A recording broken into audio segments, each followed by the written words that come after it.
안녕하세요. 인연하고 힐링 컨설팅 이 아주머니 비록 제가 비록 그런 상황에 처해 있더라도 저 절대 자식을 둔 어미로서 절대 안 집니다. 제가 지금은 그지 돈이요 현금이 없기 때문에 이제 제가 뭐 하냐면 염색도 이제 제가 합니다. 저요 돈 없어 이 없어 잇몸으로 다 삽니다.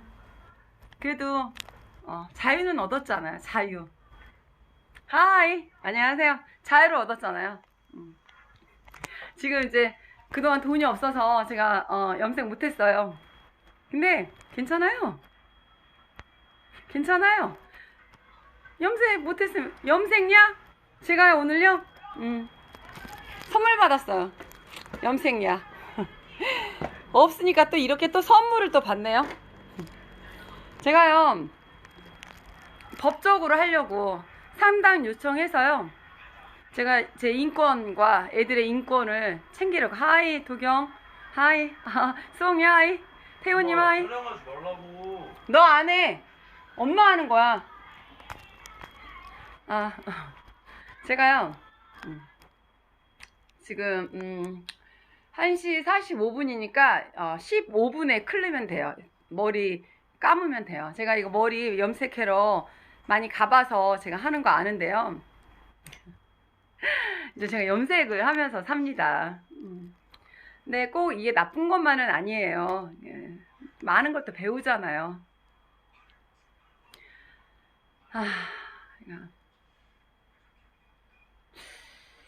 뭐랄까 저는 그래요.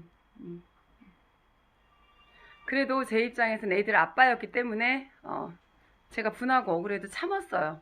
그리고 애들에게 아빠이기 때문에 아빠의 모습을 멋지게 남겨주려고. 그래도 정신적 지주기 때문에 아들들에게는 아빠가. 근데 이 아주머니 한계예요. 저도 여자고요. 저도 연약해요. 사는데 이렇게 목숨줄을 트는데 더 이상은 나도 용납을 못하죠. 자기는 K7을 타고 다니고 자기는 애 안 보고 먹고 싶은 거 다 먹고 자유롭게 놀고 살면서 저는 21년 동안 개고생하고 애 케어하고 그렇게 지금까지도 살면서 애들한테 어떠한 악 영향을 줬는지 저는 알고 엄마로서 그래도 하려고 했는데 그런 저한테 지금 어떠한 범죄를 저지르고 있는 건데 지금 제 인생은 뭔가요? 저는 없는 건가요? 엄마는 맨날 희생만 해야 되고 그래야 되나요? 이게 여자의 일생인가요?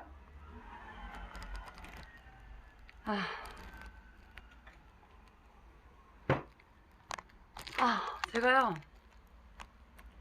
남편으로부터 탈출하려고요. 제가요 공주에 내려간 거예요. 제 인권 유린당하고요. 진짜 자유도 없이 살았고요. 사사건건 다 간섭하고요. 터치하고요.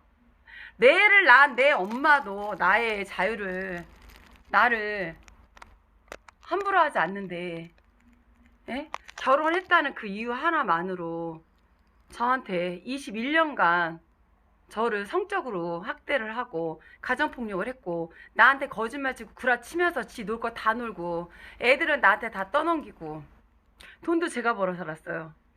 지금 왜 집이 이렇게 풍지박살이 된 줄 아세요? 착한 여자 자식 미치니까 저도 미치게 되더라고요.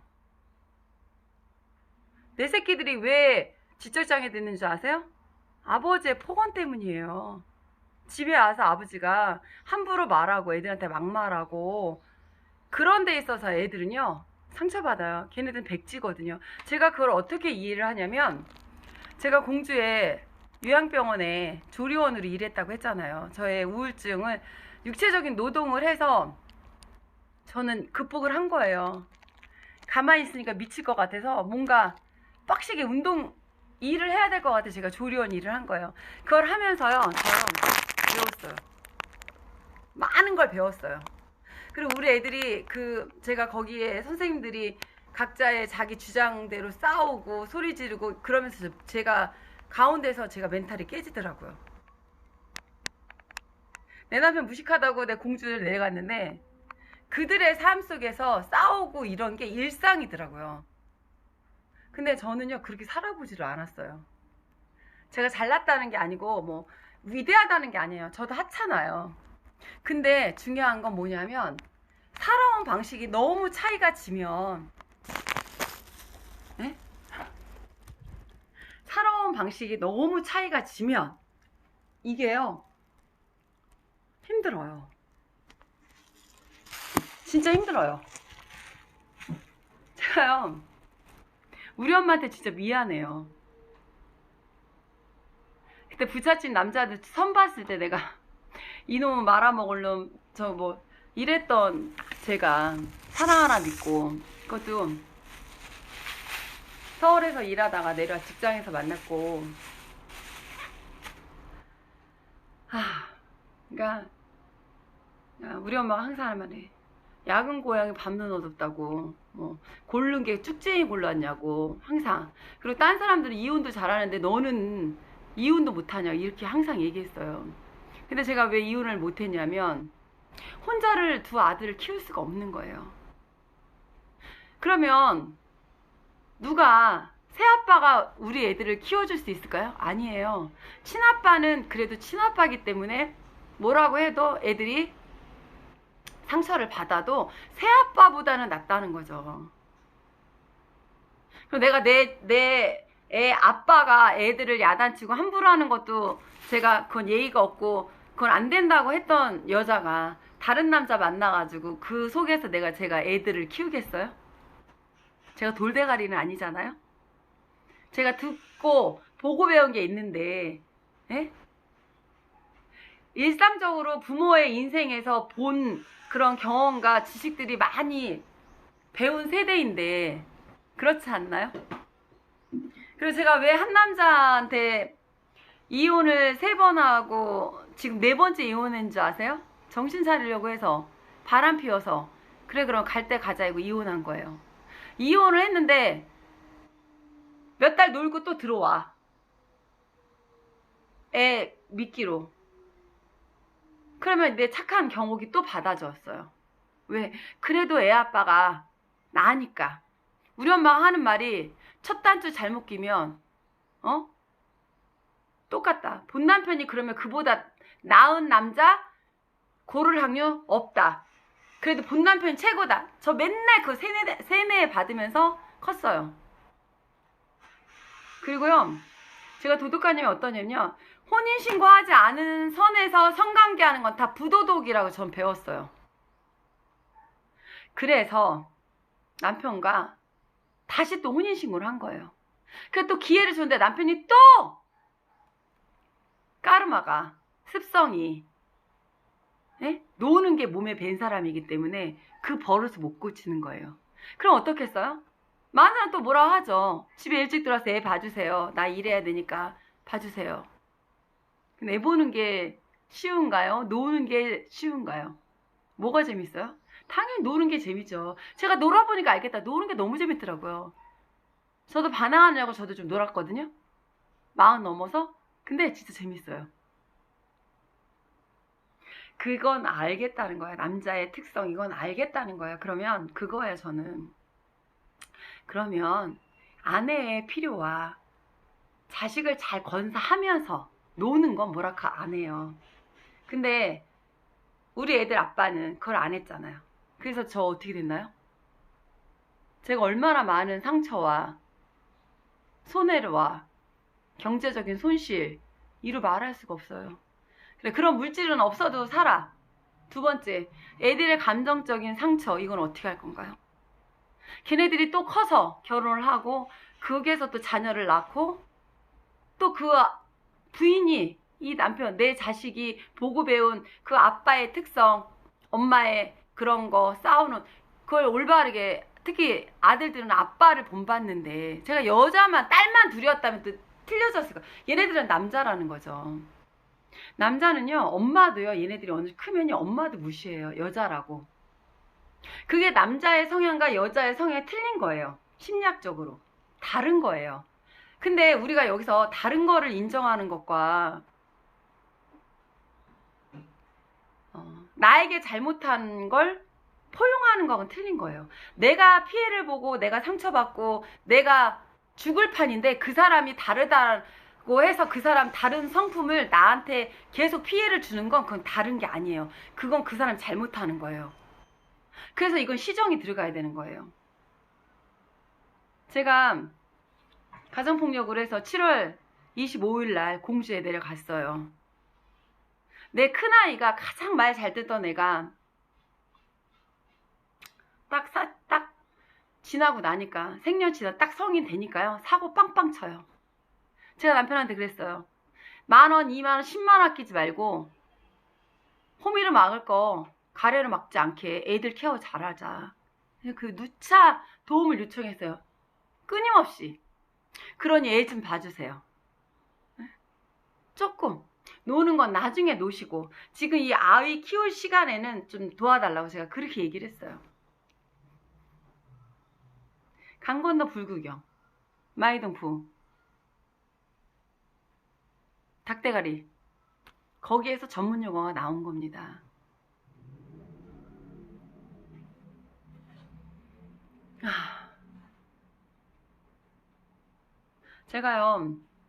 제가 억울하고 분한 거는 제 자신을 하는 거는 묻고 가요. 근데 중요한 건 다시 아이가 오면서 제가 또 아이는 아이의 성향대로 하고 그러면 저는 지금 죽기 직전이고 죽기 직전이어서 공주에 피난을 간 거고 가서 설거지 하면서 다시 자존감을 회복하고 좋은 강의 유튜브 강의 들어서 아 내가 뭔가 잘못했구나 이런 부분 내가 정말 미스였구나 이런 부분을 노력을 해야 되겠다 이렇게 해서 진짜 아침부터 자기 전까지 강의 듣고 죽을 뻔 여러 번 하고 그때도 용서해줬어요. 딱 직접장애 2급인 애를 월세 얻어 사는 그 집에 딱 내두고 애비라는 새끼 코빼기도 안 보여요. 맨날 놀러 다녀요. 산악회 다녀요. 큰애는 정신병원에 넣어놓고 이게 있을 수 있는 일이에요? 요양병원이나 정신병원은요 장애예요. 그 시간에 밥을 못 먹잖아요. 그러면 못 먹어요. 그 주어진 시간에 먹고 그거가 지나면 집에 있는 것처럼 천천히 먹을 시간이 없어요. 그 밥 시간 때 빨리 먹이고 퇴근해야 되고 하기 때문에 그 시간 지나면 못 먹는다고요. 우리 큰애는요 그럴 동안 굶은 거예요. 내가 우리 준호 소년원에 넣어놓고 누차 얘기했어요. 애들 데리고 오지 말고 조용히 있고 우린 예전처럼 부자가 아니니 돈 아껴 쓰라고. 걔 그런 폭력적인 행동이 누구에게 배웠을까요? 아빠한테 배운 거예요. 아빠한테.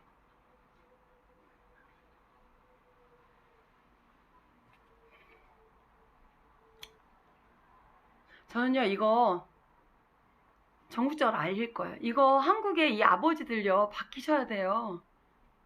우리 50대들은요 버텨요. 왜? 우리는 없는 시절에 부모를 보고 그래 없이도 우리 부모가 우리를 사랑했고 부모로부터 일하는 거를 가까이서 보고 부모가 안 도와주면 이웃의 어른들이 또 도와주고 우리는 농경사회에서 저도 자랐고 그리고 엄마 아빠가 힘들게 일하는 모습을 봤고 또 없었기 때문에 또 그 와중에 견디는 힘도 했고 저요 남편 덕 봐서 지금까지 구역에 살은 적 없고요.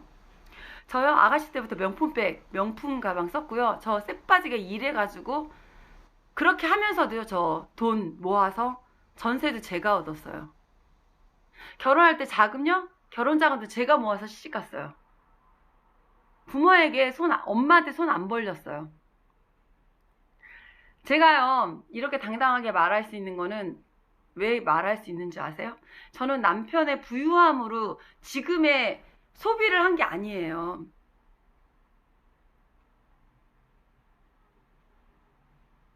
그때 애들 아빠 저 29, 27살 애들 아빠 가방 2개 들고 들어왔어요. 웨딩 촬영, 야외 촬영한 사진이 왔는데 그날 뭐가 잘못된 싸웠는데 창문 다 깨고요. 텔레비에서만 봤던 그 가정 폭력을 처음으로 제가 경험한 거예요. 그리고 제 차 있었어요.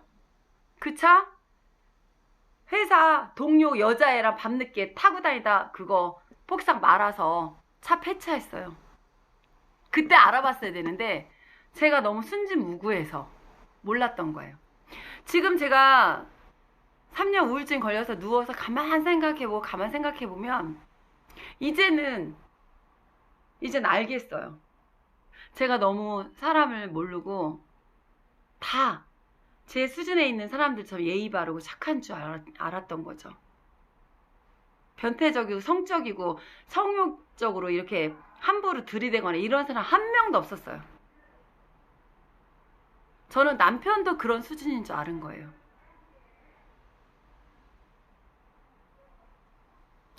그러니까 누구를 비난하고 이렇게 하자는 게 아니에요. 저는 2년하고 힐링 컨설팅을 제가 우연치 않게 창업을 한 것도 제가 그런 거 겪으면서 내가 그러면 아이들과 직장을 다닐 수는 없고 그러면 일을 해야 되는데 예전처럼 자영업해서 유지비용 나가는 거 하면 또 묶여요. 그러면 아이를 케어를 할 수가 없는 거예요. 그래서 이 힐링 컨설팅이라는 잡을 만든 거예요. 그렇게 하고 그러면 준영이는 여행을 좋아하니까 이제 준영이가 한 행동을 제가 이해가 되더라고요. 애들 아빠하고 갈라 쓰면서 제가 이제 억울함 또 모르는 사람이 저한테 하던 피드백들 나쁜 말들 그냥 그들은 나를 위해서 하는 말인데 나한테는 멘탈이 깨진 거야. 난 그게 아닌데 나는 억울한 거예요. 왜 날 모르는데 저 사람들 왜 함부로 얘기하지? 정말 49 먹었을 때 제가 작년에 그걸 들었을 때 저도 멘탈이 깨지는 거예요.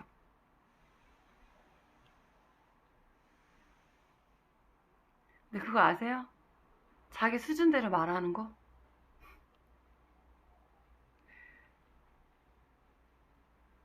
본인이 어떤 말을 하는 거에 따라서 본인 수준이 나오는 거예요. 제가요 그동안 욕하는 거 배워. 그래서 애들이 욕하는 이유를 제가 그래서 알았어요. 욕하니까요. 욕하니까 속이 후련하더라고요. 자가용에 음악 크게 틀어놓고 가는 애들 보면 이해가 안 됐어요. 쟤 왜 저러지? 또라이 아니 이랬는데요. 제가요 너무 이게 피드백이 강하고 풀지를 못하고 제가요 음악을 크게 틀어놓고 가고 있더라고요. 제가요 찜질방에서 자는 거 이해 못했어요. 근데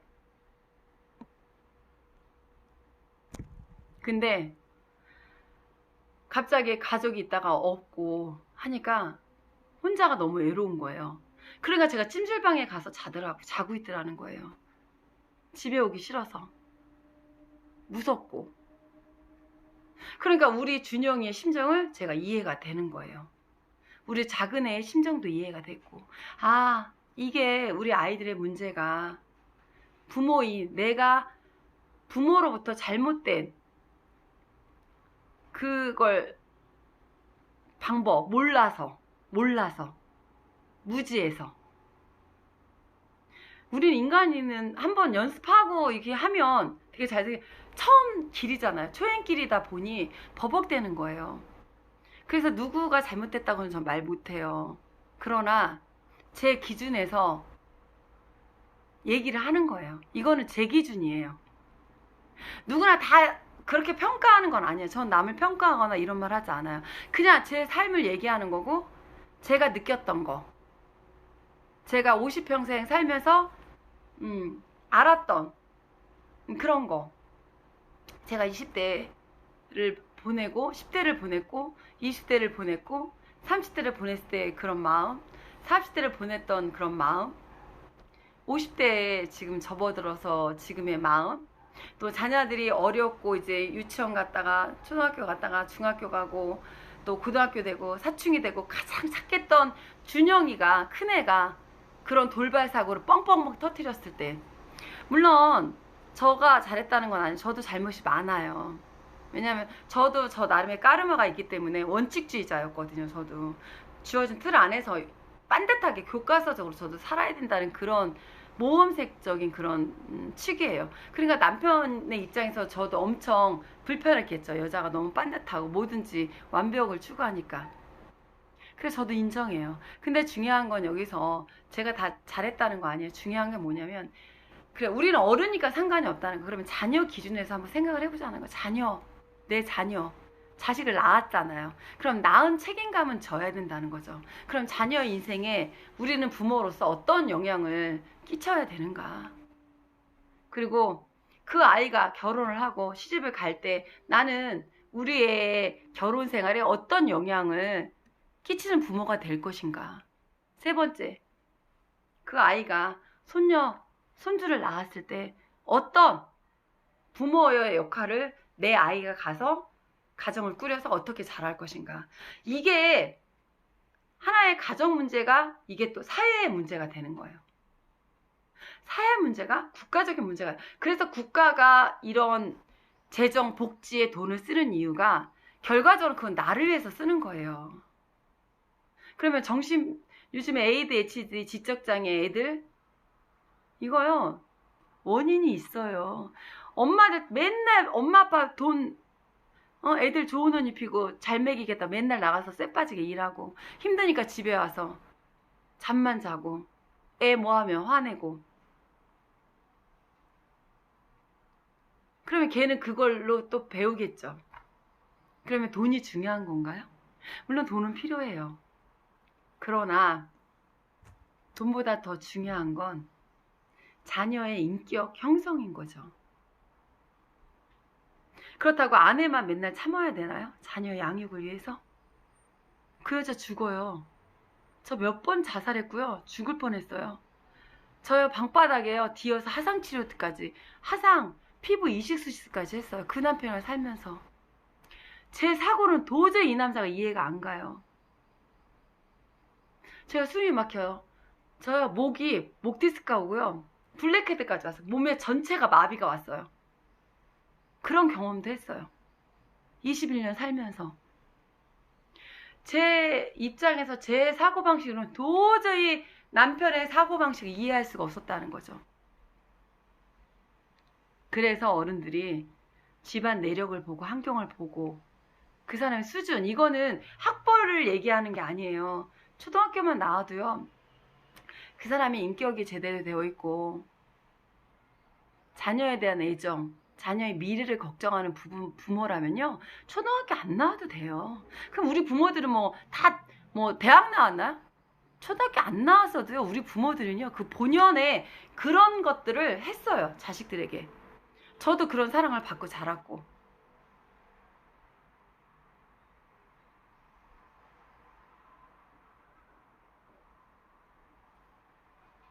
지금 배울 수 있는 코드가 많잖아요. 지금 책 읽을 필요도 없어요. 유튜브에서 틀어놓고 듣기만 해도 답이 나와요. 제가 작년에 가정폭력 가하고 그때부터 유튜브 어쩌다 볼 줄도 몰랐어요. 가입할 줄도 몰랐어요. 배웠잖아요. 저요 롯데리아 가서 햄버거도 못 시켜 먹어요. 기계로. 저 기계치였어요. 저 다 배웠잖아요. 이거요 하나 회원 가입하려면요 머리 터져요. 아날로그 386세대. 지금 잘해요. 배웠잖아요. 11개월 동안 현장 학습했잖아요. 저.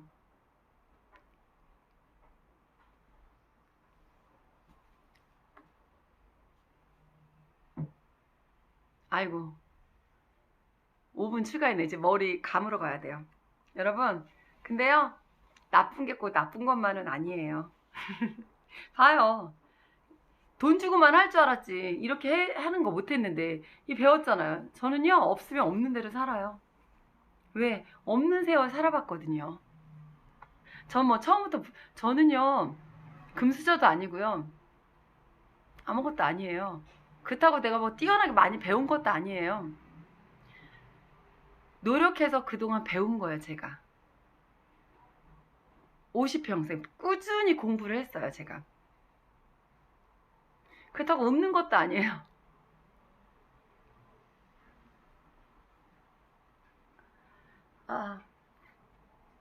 우리 아들이 5일 됐는데요.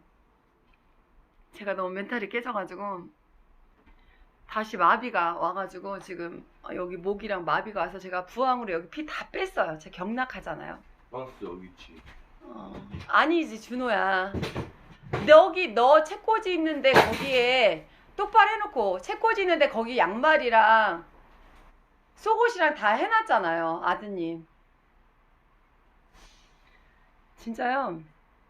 제가 우리 애가 정상만 같아도 이런 말 안 해요. 이건 아이 잘못이 아니에요. 부모 잘못이에요.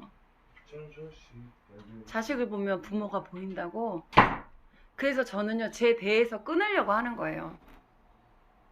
그래서 우리 아이가 훌륭하게, 제 목표는 그거예요. 남은 제가 살아있는 이유가 그거예요. 내 아이들이 훌륭하게 잘 커서 행복한 가정을 이룰 수 있는 그런 그릇으로 만들어 주고. 직장생활 못해요. 그러나 힐링하우스에 실장을 만들 거고, 우리 큰아이는 사장 만들 거예요. 저 대표할 거고요. 그래서 디딤돌 다 만들어 줄 거예요. 그러니까 여러분들 알아요. 힘든 거. 저도 힘들어요. 예전에 제 우울증 상담 가면 그 행복주는 병원 원장님이 저한테 항상 그랬어요. 에너지가 소진되기 전에 좀 와라. 왜 밑바닥까지 갈 때까지 참고 오느냐. 저한테 그 얘기 했거든요. 저 욕심 엄청 많고요. 어렸을 때부터 진짜 우리 엄마가 저 키우느냐고 진짜 고생 많이 했어요. 왜냐면 저가 이렇게 막 엄마 뭐 이렇게 따지는, 나중에 앙살하는 그런 딸이었어요. 막내딸로서. 그래서 엄마 사랑을 가장 많이 받고 자란 것 같아요. 그리고 주변 사람들한테 사랑도 많이 받았고. 그리고 제가 그동안 이렇게 어려움을 겪고 그렇게 했어도 지금까지 있는 거는 좋은 사람들이 더 많기 때문에 제가 이렇게 살아있는 거예요. 그래서 저는 이제 남은 삶은 다른 사람한테 죽어가는 마당에 가장 중요한 게 뭘까요? 제가 생각해 봤어요. 경우가 네가 당장 죽을 건데 너가 가장 소중한 게 뭐니? 돈이니? 뭐니? 제가 그거 물어봤어요. 가장 소중한 건요, 전 자식이었어요. 자식이 눈에 밟혀서 갈 수가 없더라고요.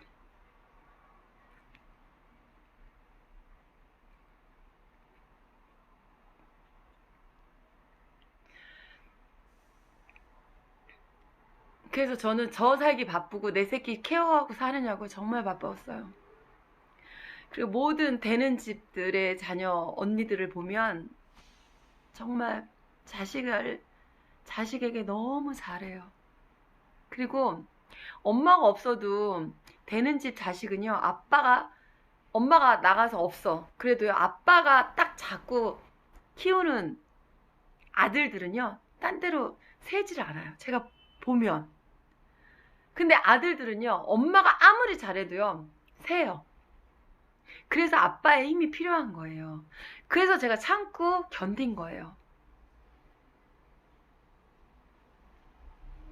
그러나 그 아빠가 내 자식에게 나쁜 영향을 주었기 때문에 폭언과 폭력을 썼고, 이래서 더 이상은 그 남편으로서 자식이 없다면 남편과 잘 살았겠죠.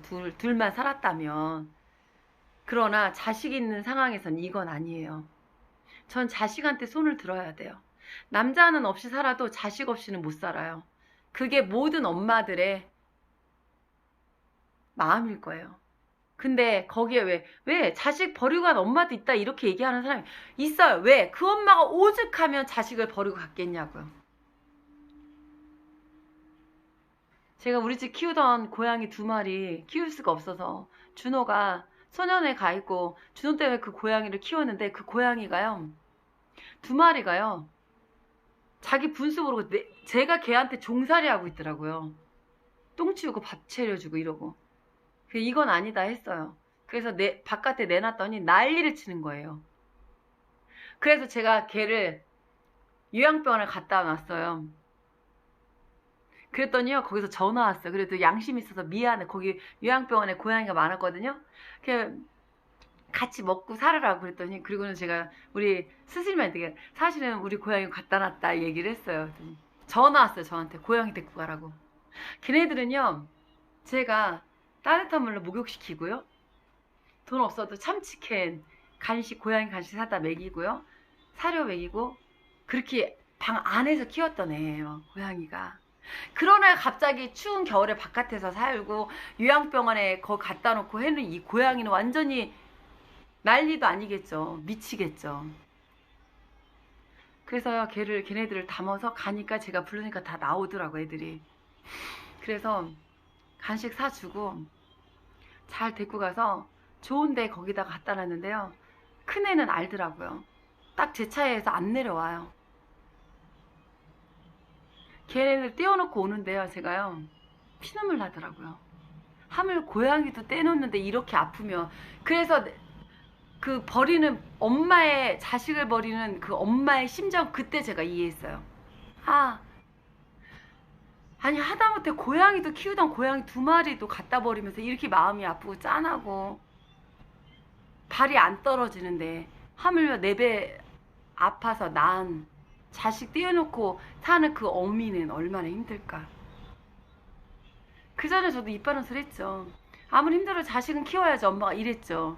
근데 그걸 경험하고 나서는요, 제가 함부로 말을 할 수가 없게 되었어요. 그러니까 완전 저 현장학습. 그래서 배운 거예요. 세상에서 가장 무서운 사람이 어떤 사람인 줄 아세요? 현장학습을 하고 경험이 있는 사람. 절대 이길 수 없어요.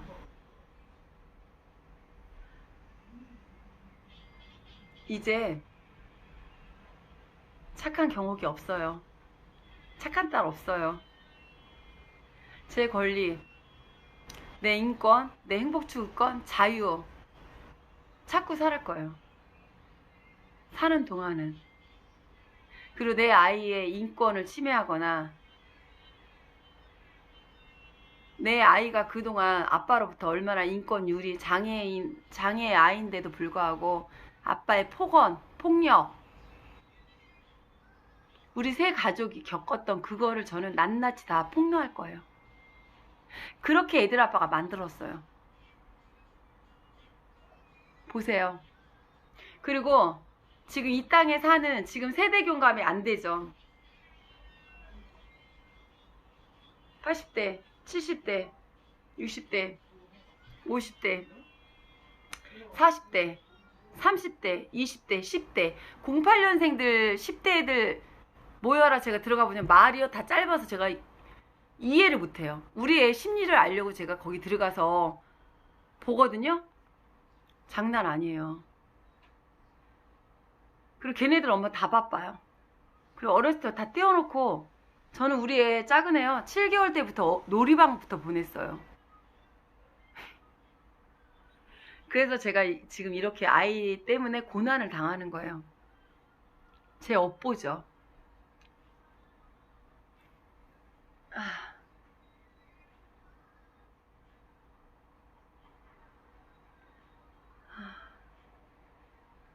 다시 애가 오니까 내가 다시 이게 트라우마가 또 생기면서 남편에 대한 분노,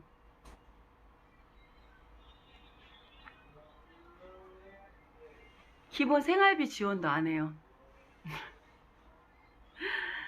장애아를 둔 엄마가 어떻게 직장을 다닙니까? 그래요. 그 놓고 직장 다닐 수 있어. 그러면 아이의 인생은 누가 책임질 건데요? 미래는 누가 책임질 건데요? 지금 내가 몇백 벌자고 일하면 나중에 얘네들이요, 몇천억 손실이에요. 그 손실만 있는 게 아니에요. 누군가 여자 인생도 얘네들 때문에 망쳐요. 거기서 자식 낳죠? 그 애 때문에 또 걔네들 인생도 망쳐요. 그걸 보는 나는 더 망쳐요. 그거 안 하려고 저 지금 모성 본능이 이렇게 강한 엄마의 힘을 발휘하고 있는 겁니다. 저 헛되게 함부로 산 사람 아니에요.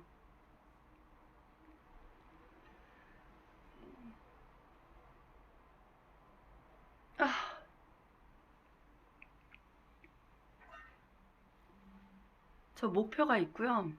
희망이 있어서 이거 방송하는 거예요. 라이브 방송. 페이스북에서요. 저한테 함부로 드리게 되고 함부로 말하지 마세요. 아시겠죠? 이제 이거 코로나 때는 4.0명에 이제 온라인이고 재택근무하고요. 다 이렇게 갈 거예요.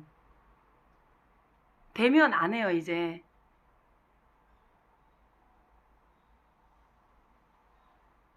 그리고 이젠 가정을 중요시하는 세대예요. 그리고 내 행복을 중요시하는 세대고, 자녀들을 존중받아야 되고, 옛날처럼 그렇게 자식들한테 함부로 하면 안 돼요. 그거 요즘 다 범죄예요. 다 깜빵 가야 돼요. 진짜.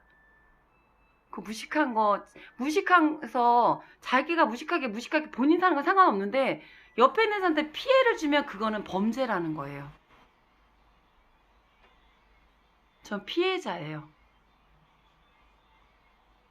그래도 내가 내 아이들의 미래의 아빠이기 때문에 미래의 아빠의 모형을 만들어 주려고 참고 또 참고, 진짜 참고 또 참고 또 참고 또 참았다고요. 기어다니면서 발목 4개월 더 삔 그 다리를 끌고 다니면서 인맥 만들어 주려고 선거 사무실에 가서 일했고, 그 발목 삐면서 보따리 바리바리 쌓아서 공주 힐링하우스 만들어 놓고, 천안 힐링하우스 만들어 놓고요. 라이브 방송하고요. 맛집 투어 하루에 그거 한 끼 먹어요, 저. 돈은요, 잘 쓰면 돈 많아요. 잘 쓰면. 저희 아가씨 때 쓰던 가방이며 폐물이며 다 지금 우리 엄마가 준 진주 목걸이고요. 다 아가씨 때 있던 거예요. 이런 소품 하루 이틀에 산 거 아니에요. 저 아가씨 때부터 그거 다 들고 시집온 거예요. 여기 있는 살림살이요, 다 저 신혼살림 때 가져온 거고요. 다 제가 네일샵 하면서, 피부샵 하면서 버는 거고요. 네일은 제가 해요. 네일샵 원장이에요. 피부도 제가 해요. 피부샵 원장이었기 때문에. 옷 같은 거 저 패션에 관심 많아요. 옷도 제가 사 입어요. 예전에는 다 비싼 옷만 입었지만 지금은 가난하기 때문에 싼 거지만 좋은 옷 고르는 눈이 있어요. 제가 또 유통했잖아요. 같은 값에 싼 물건을 사는 방법을 알아요. 그렇게 해서 지금 100만 원만 가져도요, 전 충분히 먹고 살고도 남아요. 착각하지 마세요. 사치는요, 없는 사람이 사치하는 거고요. 저는요, 원래 있었어요. 없었던 애가 아니라고요. 그러면 원래 그렇게 산 애가, 그건 없는 사람 기준에 사치죠. 저는 원래 있었다고요. 원래 내가 쎄빠지게 일해서, 원래 그렇게 먹고 살았다고요. 그러면, 그동안 없는 놈이 저한테 붙어가지고, 제가 저한테 다 혜택 받잖아요. 그래 놓고 이제 나보고, 저보고, 에? 반말하라 그러고, 나가지도 못하게 하고, 자기 오는 시간에 6시 되면 딱 집에 와서 밥 차리고 가만히 앉아있고, 이렇게 하라 그러면 제가 그거 할 수 있나요? 아가씨 때부터 지금까지 일만 했는데, 그래서 3년 동안 제가 그럼 네가 벌어먹고 살아봐라 하고 제가 다 경제권 넘겨줬어요. 그리고 못하고 나간 거예요. 여자 만나서. 그래서 놔준 거예요, 저를. 아시겠어요? 감사합니다 라고 해서 보내준 거예요. 집착 장난 아니었어요. 제가 이게 우울증 약 먹고 자고 있는 저를 갖다가요, 그 자고 있는 나를 갖다가 와서 성폭행이에요. 그 정도로 나쁜 놈이에요. 밥 못 먹고 2박 3일 들어 누워서 기어다니는 저한테 놓고 애 맡겨놓고 지 사납게 가요. 이게 사람이에요? 여러분, 없죠? 제가 1%인 남자를 만났어요. 저는요, 남은 삶은요, 이런 인권 유린 당한 이런 사람들, 그리고 몰라서 당하는 가정폭력 피해자 여자분, 그들의 자녀들, 또 장애를 가진 그 부모가 그 장애아 때문에 일을 못해서 경제적으로 가난하게 살 수밖에 없는데 거기에 대놓고 비난하는 그런 그 주위에 있는 사람들, 자식 때문에 힘들어 미쳐 뒤지는데 전문용어 나옵니다. 옆에 있는 사람들이 자기가 안 겪어봐서 모르면서 막 말 함부로 해요.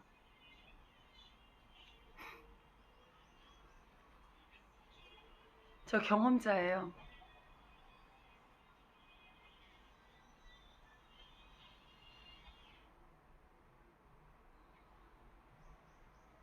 저는 그동안 제가 살면서 50평생 버벅대고 한 거를요, 다 리얼하게 다 현장 학습한 걸 여러분들에게 알려줄 거예요. 그리고 그거를 통해서 해당이 안 되면 그냥 넘어가시면 되고, 거기에서 조금 내 삶을 되돌아볼 수 있으면 좋겠어요. 저는요, 유튜브 강의 듣고요, 제 삶을 많이 되돌아봤어요. 그래서 11개월 동안 제가 정말 많은 걸 배웠고, 저의 잘못된 짧은 소견, 아집, 선입견, 편견 이런 것들을 많이 내려놨어요. 그렇기 때문에 정확한 건, 그렇다고 해서 제가 구라치고 남한테 거짓말치고 그러고 살진 않았어요. 제 삶에 굉장히 나름 충실하게 살았어요. 열심히. 정말 잠 안 자가가며 배우고.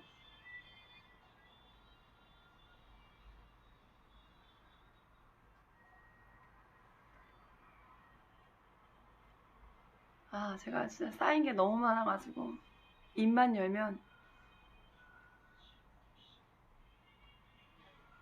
여러분들, 그래서 제가 행복찾기 운동 캠페인을 하는 거예요. 남은 행복하게 살자고. 그리고 내 아이들에게도 행복을 찾아주고 싶고, 그리고 정말 몰라서 버벅대는 그 여자의 일생이 너무 불쌍한 딱하잖아요. 그렇다고 나이 드신 분들이 정말 지혜로운 거예요. 학벌이 중요한 게 아니에요. 이거는 삶의 지혜는요, 우리 어르신들이 더 많아요. 그걸 적당하게 이걸 공유하면요, 우리 한국 사람 다 수입하고 싶어 한다잖아요. 미국 사람들이. 한국 사람, 유대인들도요, 한국 사람들의 이 헝그리 정신이 진짜 우리 한국 사람 유대인이 한국 사람 못 이긴다잖아요. 우리 훌륭한 민족입니다. 남에게 해코지도 안 하고. 콩 한 쪽도 나눠 먹는 민족은 우리 민족밖에 없어요. 그러니까 이 코로나도 지금 이렇게 잘 대처하는 거고. 우리 한국 사람 너무 훌륭하시고요. 우리 아이들과 아이들의 미래를, 그리고 내 노후의 대책으로 한번 생각할 수 있는 그런 시간을 가져봤으면 좋겠어요. 유튜브에 되게 많아요. 정말 노년에 어떻게 재택을 해야 되는지, 또 내 노후를 어떻게 준비해야 되고, 이 4차 혁명 시대에 어떻게 직장을 선택을 해야 되고, 어떻게 자녀를 양육해야 되고, 어떻게 내 삶을 지혜롭게 살아야 될지 유튜브 보면요, 다 나와요. 정말 유튜브 보고 정말 행복을 많이 찾은 아주머니의 잔소리, 아니 전문용어는 개소리였습니다. 그러니까 해당되시는 분들은 도움 받으시고, 아니면 말고, 뭐 여기다가 뭐 너무 이렇게 댓글 당하시면요, 무례하신 겁니다. 저 무례하다고 생각해요. 아시겠죠? 다 다르니까. 전 다른 거 인정해요. 그렇다고 제가 다 옳다고도 얘기하지 않아요. 아시겠죠? 여러분들 어려운데 정말 잘 사시는 거고요. 정말 행복하실 권리가 있고요. 그러나 나한테 나의 행복과 내 인권을 침해하고 자유를 한 사람은 범죄한 거예요. 그거는 마땅히 그 값을 지불해야 되는 거예요. 그래서 법이 있는 거예요. 저는 법의 요청을 받을 거예요. 기회는 많이 줬어요. 내가 죽어가면서까지도. 더 이상 줄 게 없어요. 이제 제가 죽을 것 같아. 이젠 애들 때문에 죽을 수도 없어요. 자존심 상해서요. 전 딱 죽으면 끝나면 돼요. 최진실의 마음이 이제 이해가 가더라고요. 저에게는 애들이 있잖아요. 두 아이가. 멋있는 우리 아들이 있기 때문에 저는 죽을 수가 없어요. 저는 우리 아들 잘 키울 거예요. 당당하게, 멋있게. 지금 시대가 바뀌었습니다. 공부만 잘하는 시대가 아니에요. 아시겠죠? 유튜브에서 강의하는 내용 그거 되게 많이 나와요. 이제 기존 틀에 애들 자꾸 껴 맞추면 안 돼요. 그 시대는 이미 갔다는 거예요. 옛날에는 많이 배우고 대학을 나와야 좋은 직장을 갈 수 있지만 지금은 그거 아니에요. 그런 좋은 거기 대기하는 애들이 수두룩해요. 텔레비에서 그런 거 많이 나오잖아요. 다른 길을 다른 길을 애 적성에 맞는 다른 길을 가게끔 도와줘야 되는 거예요. 근데 맞지도 않은 길을 자꾸 부모가 가라고 하면 애 미쳐요. 아시겠죠? 갈색인데 어떻게 갈색이 아니라 노란머리 나오겠어요. 여러분 아시겠죠? 행복하세요. 저처럼. 이제 터득했어요. 뭐 죽는데 뭐 돈이 뭐 그렇게 중요하지 않잖아. 나 죽으면 다 끝나는데 기다리라. 내 돈 벌을 때까지 기다리라 하면 되는 거예요. 내가 떼어먹을 거 아니니까. 그렇게 없어요. 예전 같으면 작은 돈인데 미안하긴 하나 할 수 없잖아요. 내가 지금 1대2에 지금 저 세상 왔다 갔다 지금 몇천 번 지금 하면서 이러고 있는데 그렇잖아요. 그럼 내가 줄 거 없으면 못 받아요. 또 하나 내가 줄 거 없으면 우리 애들 누가 할 건데요? 남편이나 시어머니가 키워야 돼요. 애들 할머니가. 그럼 저한테 잘해야 되지 않나요? 그렇게 머리가 안 돌아간다는 거죠. 최소한 애엄마가 애를 관리하면서 살 수 있게끔 지원을 해야죠. 남한테 손 벌리고 머리 숙이고 그렇게 하게 만듭니까? 저를? 내가 어떻게 살아온 여잔데? 해도 너무하지 않나요?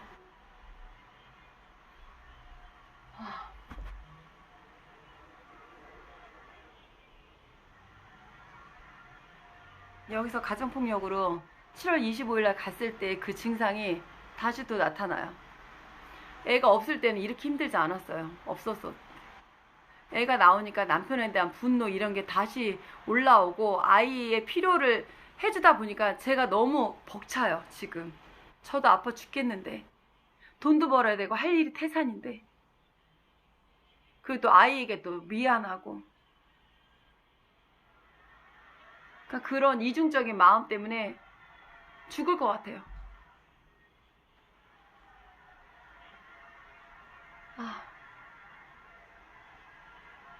그래서 법에 도움을 요청하기로 했습니다. 그리고 이제는 물질에 포인트 안 둬요. 저 그냥 마음 편히 그냥 우리 가족끼리 그냥 편안하게 살면 된다고 생각해요. 많은 돈 필요하지 않아요.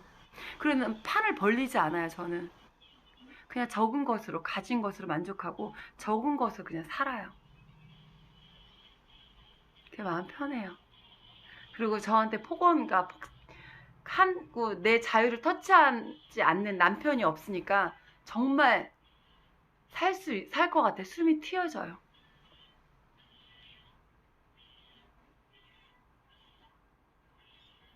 가정폭력 피해자로서 저는 지금 성공한 케이스예요. 저 살해담에 올라가야 되는 거예요.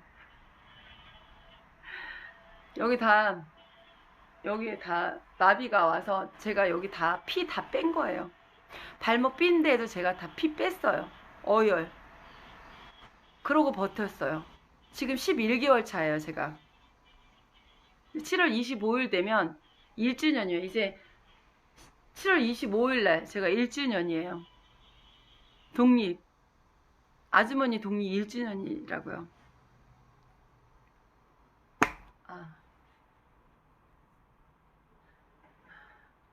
아직까지 살아계신 아주머니의 말을 여러분들은 시청하고 있는데 저 벌써 제가 사람으로 보이세요? 죽은 지 오래예요. 지금 애들 때문에 살아있는 거예요.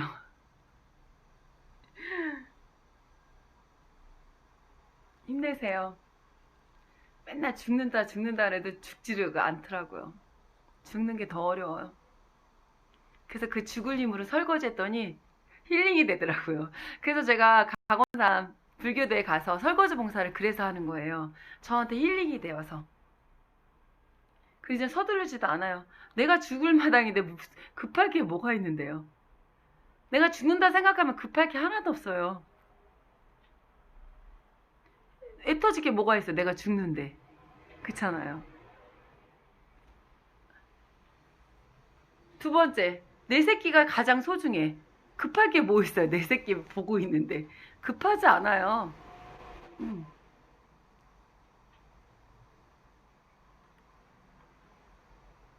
여러분들이 지금 어떤 게 내 인생에 가장 소중하고 우선순위 두어야 되는지를 먼저 체크해 보세요. 돈, 애들 노래들과 어른들은 몰라요. 뭐, 노래가 있더라고요. 뭐, 비싼 옷 사주고, 장난감 사주면 다 되나요? 네, 유치원 애들 그런 노래 나왔더라고요. 얼마 전 들었어요. 그거 듣고 제가 마음이 짠했어요. 왜냐면 저가 우리 애들을 그렇게 키웠거든요. 비싼 옷 입히고, 비싼 거 먹이고, 좋은 거 먹이면 애들이 행복할 줄 아는 거예요. 그거는 못 먹고 자랐을 때는 그렇게 우리 때는 그렇게 했지만 지금 애들은 그게 중요한 게 아니에요. 기본 다 생활 수준이 높잖아요. 그게 아니라 엄마하고 같이 공유하는 시간, 아빠하고 같이 얘기하는 시간, 이런 거. 따뜻한 미소로 바라봐 주는 거. 이게 아이에게 가장 큰 행복이에요. 그래서 저는 우리 준호나 준영이를 그렇게 바라만 봐줘요.